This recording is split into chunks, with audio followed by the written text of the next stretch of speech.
This is FilmBookCast. FilmBookCast.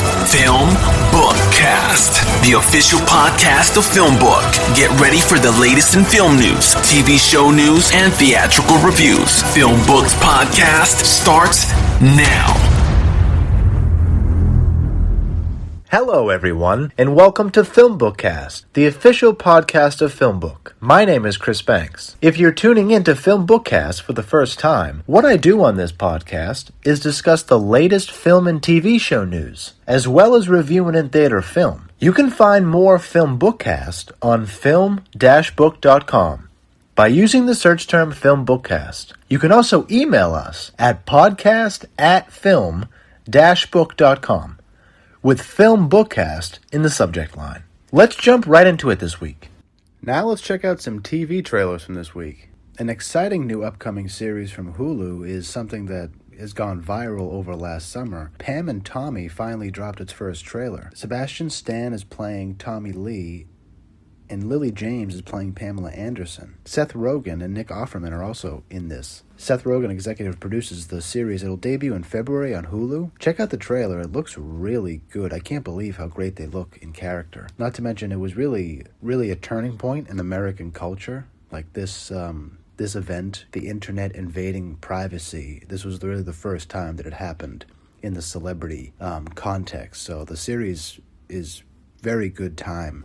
And it looks like it's going to be really good. Check out the trailer for Pam and Tommy. It'll debut on Netflix in February. Another TV trailer we got this week was a first teaser from Downton Abbey creators Julian Fellowes' The Gilded Age. It will debut in early 2022. It's about 19th century class warfare drama. It was a period of immense economic change and a great conflict between the old ways and brand new systems, and huge fortunes were made and lost. Against the backdrop of this transformation, the series begins in 1882 with young Marion Brooke moving from rural Pennsylvania to New York City after the death of her father to live with her thoroughly old money aunts, Agnes and Ada. The series' showrunners describes it as a period of expansive wealth and great opulence for a small segment of Americans. It was also a time when social inequities were glaring. Viewers will see these different worlds and be able to connect the past to the present. Check out the trailer for The Gilded Age. It will debut Monday, January 24th on HBO Max. Debuting on Netflix December 22nd is the second trailer for Emily in Paris.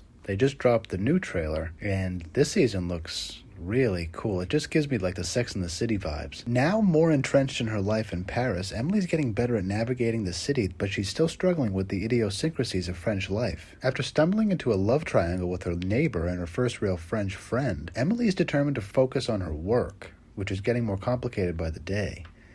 In French class, she meets a fellow expat who both infuriates but intrigues her. Check out the trailer for Season 2 of Emily in Paris. It'll debut on Netflix December 22nd. That's it for TV trailers. Now let's check out some film trailers for this week. Coming out in December is a haunting psychological thriller from Guillermo del Toro. It stars Cate Blanchett, Rooney Mara, Richard Jenkins, Bradley Cooper. It's called Nightmare Alley. It's set in 1940. It's about a charming but down-on-his-luck man played by Bradley Cooper. After ingratiating himself with a clairvoyant and her mentalist husband, he learns new grifting skills that grant him a ticket to mingle with the ultra-wealthy in New York City in 1940.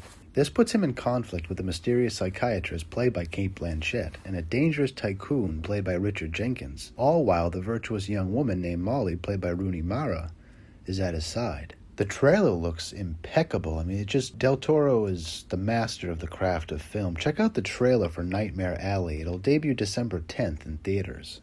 Another trailer that dropped this week is a pretty spontaneous, I wasn't expecting this trailer. Universal Pictures dropped Marry Me. It stars Jennifer Lopez, Owen Wilson, and it also stars Maluma. Jennifer Lopez basically plays herself. She's a singer, Kate Valdez, and Owen Wilson is a divorced high school math teacher. Jennifer Lopez is set to marry her singer boyfriend, played by Maluma, but Maluma's caught cheating with someone else, and it's a very interesting movie. It incorporates social media in a cool, relevant way, and it looks like it's going to be a great movie to go see on Valentine's Day. It's definitely a romantic Valentine's Day movie. And check out the trailer for Marry Me. It'll debut on Valentine's Day.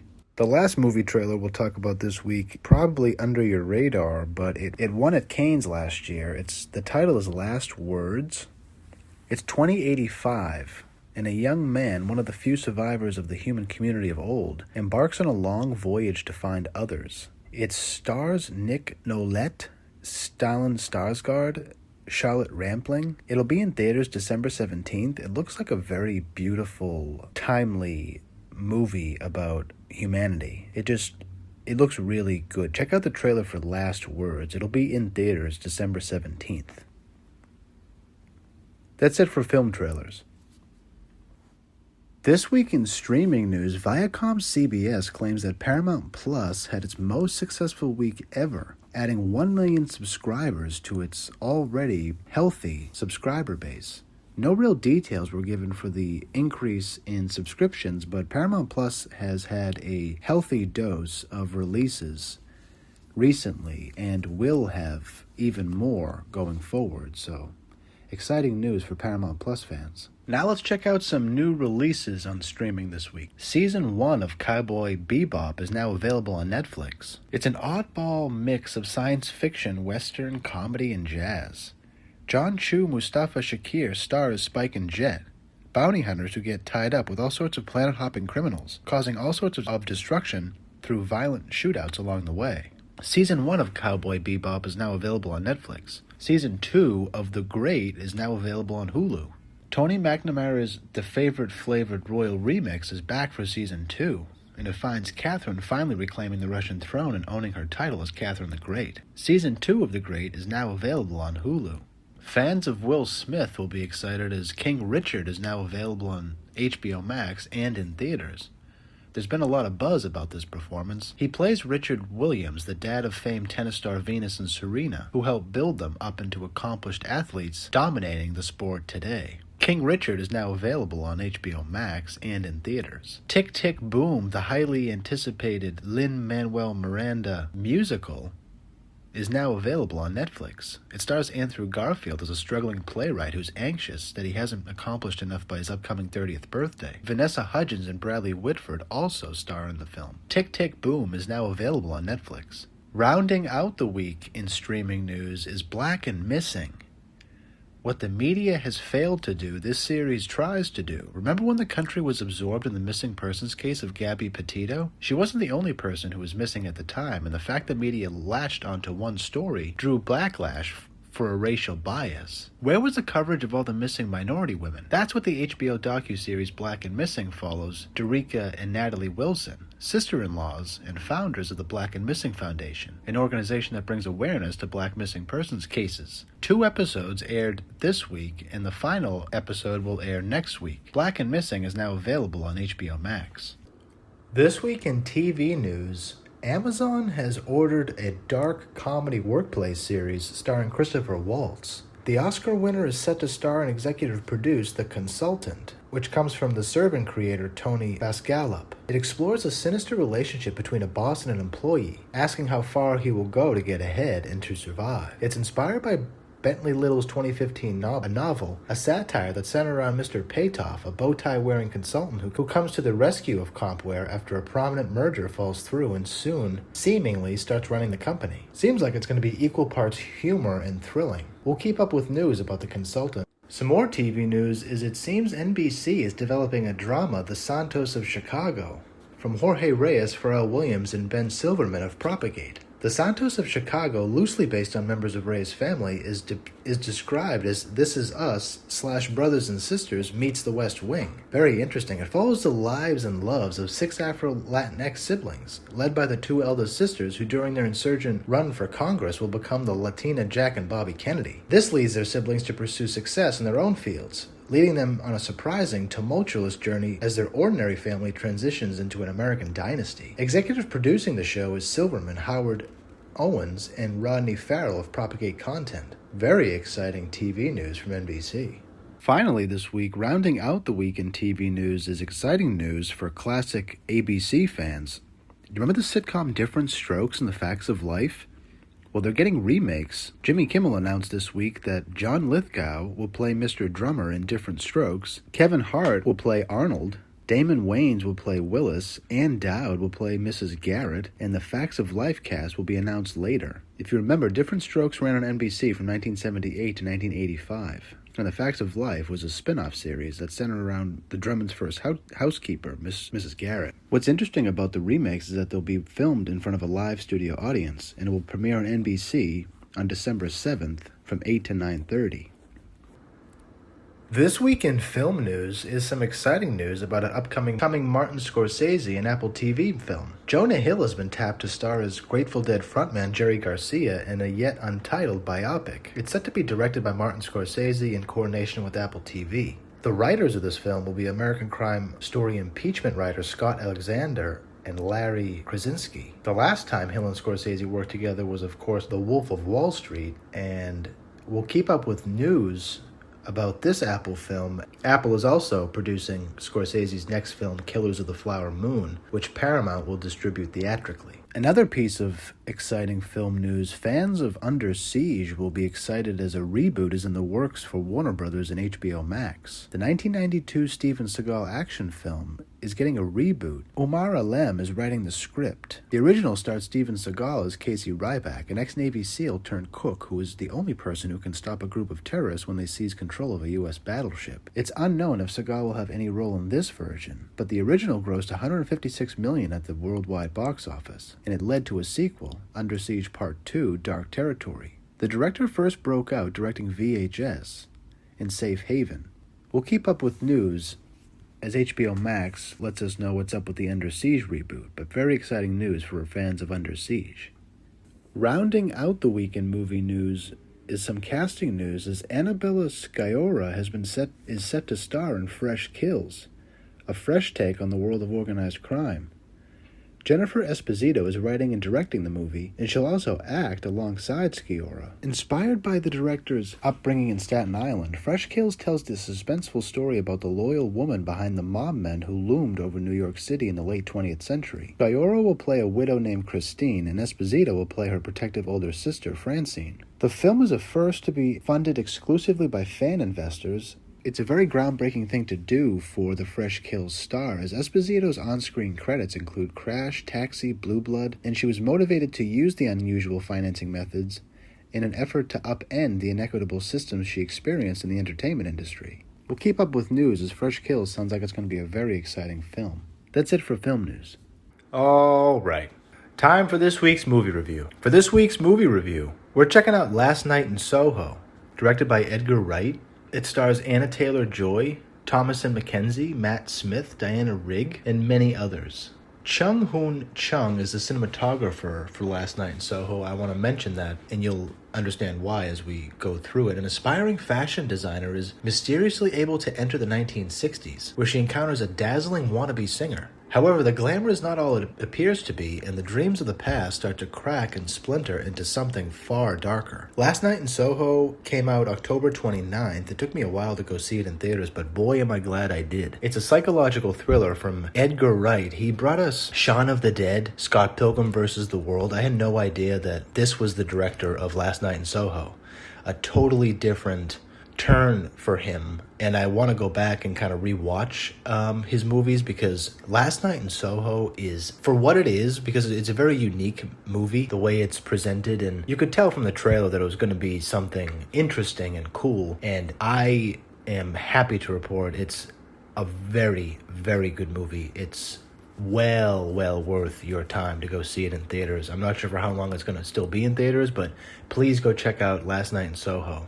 Thomasin McKenzie plays a girl named Eloise, and she's leaving home to go be a fashion designer, and she's a brilliant student, and she wants to go to London to go to school. I love the setup of this film. It was very well done. The cinematography is beautiful. I mentioned Chung Hoon Chung because his film is one of the most gorgeous movies I've seen this year. It's stunning. The way that they tell you a little bit about her family history. Her mother committed suicide. There's a mental health history in the family of mental health conditions and mental health challenges as we all deal with. The way it's set up is just beautiful. The grandma, Rita Tushingham, is Peggy Turner, who is the grandmother. she decides that she's going to do it. She's going to go to London, and she has this fascination with the 60s. And I really relate to her a lot because I too love certain periods of art and whatever, and the way that it's done is really just beautiful and tasteful. So she doesn't like her dorm as I didn't, and I know a lot of people didn't like their first roommate or whatever their first experience was in a dorm. So she shops around and finds Miss Collins's house. And Miss Collins is played by Diana Rigg. She just seems like a cranky old woman. Not a cranky old woman, but just a regular old woman. The room that she rents the room is a character in and of itself in Last Night in Soho, because it's right above a bistro, and there's a neon sign that constantly goes off all night long. So the colors of the room change every time the letters of the sign change. It's awesome. So the color changing makes for a haunting effect, which again is Chung Hoon Chung's brilliance. The cinematography in this movie is gorgeous. And I just love that component of the room, that the room itself is eerie and creepy and mysterious, and she's getting flashbacks as she's sleeping. We as the viewer are getting thrown around. I have no idea at times in this movie whether we're within one of her dreams, or whether she's delusional, or whether we're seeing two totally different stories being played out on screen in front of us. I'm still not sure which of the three it is, because that's how brilliant and really mysterious this psychological horror film is. It's not really a horror, but it is a horror film, and it's more psychological in nature than violence or jump scares. Anya Taylor-Joy plays Sandy, and for a while, for me, she was a fragment of Eloise's imagination, or something that she was making up in her head and dreaming about. And I went through the film for a good while with that being what I thought it was. And I'll try my best to not spoil it for those who haven't seen the movie, because it's a tremendous trip. It's a tremendous movie. It has a great reveal, great resolution. I had no idea what was happening in this movie, but I was always hooked. And I mean that in a good way, because I'm always within the story, but the way they shoot it, the way the story is told, actually adds to the anxiety, the suspense, the psychological nature of this horror movie, of this horror film. And it's really brilliant because it adds to the storytelling. Is Ellie dreaming? Is she delusional? Is she crazy? Is she experiencing something supernatural? We come across a character named Lindsay, and he's played by Terrence Stamp, and awesome the way that they present this character. Matt Smith is in her dreams, and he's in the 60s, and he's basically Sandy's pimp. And then we jump to present day, and we think that Lindsay is Jack, but he's not at all. And the way that, again, I don't really want to spoil everything, because the movie is suspenseful, great. There's a lot of anxiety. I had a really fun time watching it. Not to mention, the ending of this is insane. I'm not going to reveal it because it'll just ruin it for those who haven't watched the movie, but you have to check out the film, because it's one of the best psychological horror films I've ever seen. And it's still marinating in my brain, but a tremendous job.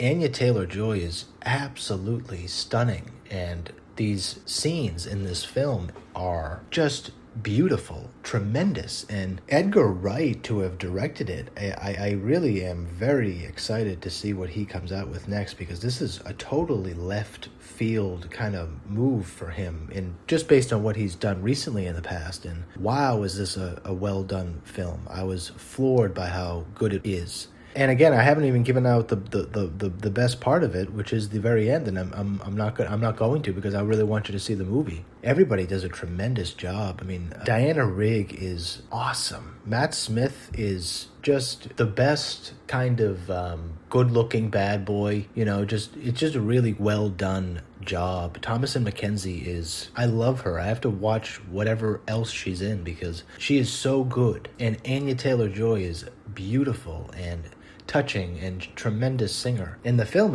I would give the film an 8 out of 10 easily, maybe even a 9 out of 10. It's really mysteriously dark, but also sizzling in its beauty. It's a really well done film. I would highly recommend going to see Last Night in Soho, directed by Edgar Wright. I hope you like it as much as I did. Thanks so much for checking us out this week. Thank you so much for listening to this episode of FilmBookCast. You can find more of my work on film-book.com. Just search for Chris Banks, or FilmBookCast. You can also find me on Twitter. I'm at cbanksy. That's S-E-E Banksy. I'm also on Instagram, at the Chris Banks. If you listen to this podcast on iTunes or another podcast service, please rate and review this episode. If you're listening on our YouTube channel, FilmBook Podcast, please like our video, subscribe to our channel, and leave us a comment in the comment section. It really helps other people discover our podcast. Please also become one of our patrons on Patreon at patreon.com/filmbook. Your support helps us create more engaging content. You'll find our Patreon link below in the description. If you want to tweet about this podcast, just use the hashtag FilmBookCast. Tune in next week for the next episode of the FilmBookCast. Thanks for listening, everyone. We'll see you then.